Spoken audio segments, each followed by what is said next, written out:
दोस्तों, एक भक्त था। वह रोज बिहारी जी के मंदिर जाता था, पर मंदिर में बिहारी जी की जगह उसे एक ज्योति दिखाई पड़ती थी। मंदिर में बाकी सभी भक्त कहते, वाह, आज बिहारी जी का श्रृंगार कितना अच्छा है, बिहारी जी का मुकुट ऐसा है, उनकी पोशाक ऐसी है। तो वह भक्त सोचता, बिहारी जी सबको दर्शन देते हैं, पर मुझे केवल एक ज्योति दिखाई देती है। हर दिन ऐसा होता है। एक दिन बिहारी जी से बोला, ऐसी क्या बात है प्रभु कि आप सबको दर्शन देते हैं पर मुझे दिखाई नहीं देते। कल आपको मुझे दर्शन देने ही पड़ेंगे। अगले दिन मंदिर गया, फिर बिहारी जी उसे ज्योत के रूप में दिखाई दिए।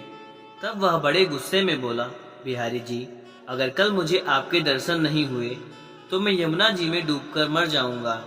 उसी रात में बिहारी जी एक कोढ़ी के सपने में आए, जो कि मंदिर के रास्ते में बैठा रहता था, और बोले, तुम्हें अपना कोढ़ ठीक करना है। वह कोढ़ी बोला, हाँ भगवान।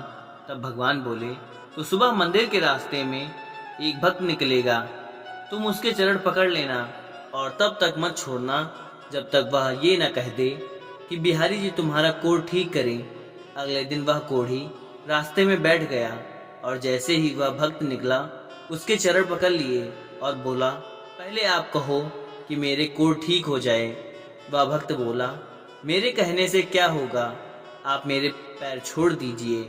कोढ़ी बोला, जब तक आप ये नहीं कह देते कि बिहारी जी तुम्हारा कोढ़ ठीक करें, तब तक मैं आपके चरण नहीं छोड़ूंगा।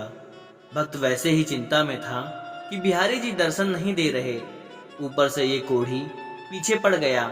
तो वह झुलाकर बोला, जाओ बिहारी जी तुम्हारा कोढ़ ठीक करें, और मंदिर चला गया। मंदिर जाकर क्या देखता है, बिहारी जी के दर्शन हो रहे हैं। और तब वह पूछने लगा, बिहारी जी, अब तक आप मुझे दर्शन क्यों नहीं दे रहे थे? तो बिहारी जी बोले, तुम मेरे निष्काम भक्त हो, आज तक तुमने मुझसे कभी कुछ नहीं मांगा, इसलिए मैं क्या मुंह लेकर तुम्हें दर्शन देता। यहाँ सभी भक्त कुछ ना कुछ मांगते रहते हैं, इसलिए मैं उनसे नजर मिला सकता हूँ। पर आज तुमने रास्ते में उस कोढ़ी से कहा कि बिहारी जी तुम्हारा कोढ़ ठीक कर दें, इसलिए मैं तुम्हें दर्शन देने आ गया। इस कहानी का सार, हमें सदैव भगवान की निष्काम भक्ति ही करनी चाहिए।